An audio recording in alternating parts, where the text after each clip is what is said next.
It was an ordinary Tuesday night. She wasn't in a church. She wasn't surrounded by people. She was sitting on the floor of her apartment, lights dim, Bible open to a page she'd read 100 times, and she whispered something she hadn't said in months. Not a polished prayer, not a performance, just 5 words. God, I can't do this. And that was the beginning. Zara had been faithful. She showed up for everyone else. She prayed for breakthroughs she wasn't even sure were coming anymore. She had applied for the job again. She had trusted God with the relationship that ended. She had smiled through Sundays when her heart was cracking. She had done everything the right way and still felt like she was standing behind a locked door with no key in sight. Maybe you know that feeling. That bone-deep tiredness that doesn't come from lack of sleep. It comes from carrying hope for too long with nothing to show for it. And then she did something she had been resisting for months. She stopped trying to fix it. She stopped rehearsing the plan. She stopped trying to help God figure out how she let go. Not because she stopped caring, but because she finally understood that surrender is not giving up. Surrender is saying, I trust you more than I trust my own understanding. It is the bravest thing a person can do. And the moment her hands opened, something in the atmosphere shifted. She didn't hear an audible voice. She didn't get a text with good news, but a peace that had no business being there settled into that room like a presence, and she just knew, something was moving. In Acts chapter 16, then Paul and Silas were not sitting in a comfortable prayer meeting. They were in a prison, chains on their wrists, darkness around them, no visible way out. And they chose to worship. Not after the miracle, before it. And then, suddenly, the Bible says suddenly there was an earthquake so violent that the foundations of that prison shook.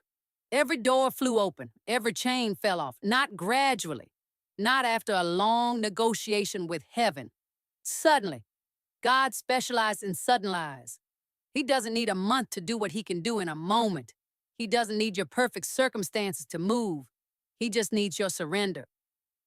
Zara didn't know that by morning, the call she had been waiting for would come. She didn't know that the door she had stopped knocking on was about to open on its own.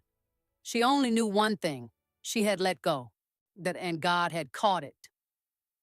The next morning, Zara woke up differently, not because her circumstances had fully changed overnight, but because she had. There was something lighter in her chest, something settled in her spirit. She made her coffee, she opened her curtains, and when the light came in, she let herself believe again. Not because she had proof, but because she had peace. And sometimes peace is the first sign that God is already working on what you cannot yet see. That is how it happens, not always with lightning. Sometimes with a quiet Tuesday night, an open hand, and a God who is waiting for exactly that moment. Maybe you are Zara tonight.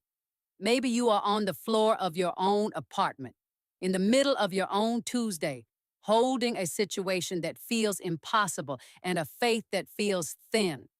I want you to hear this. God has not forgotten your name. He has not lost track of your story. The locked door you are standing in front of, he has the key and he knows exactly when to turn it. One moment, one suddenly, one open hand. That is all it takes. Let go. Let him. Your story is not over. Nah. It is just getting to the part where God shows up. And when he does, it will shake the foundations of everything you thought was permanent. If this found you today, it was not an accident. God knew you needed it. If it touched you, share it. Someone in your life is quietly falling apart and doesn't know how to ask for help. Your share could be their turning point. If you're new here, subscribe and drop a comment before you go. Your suddenly is coming.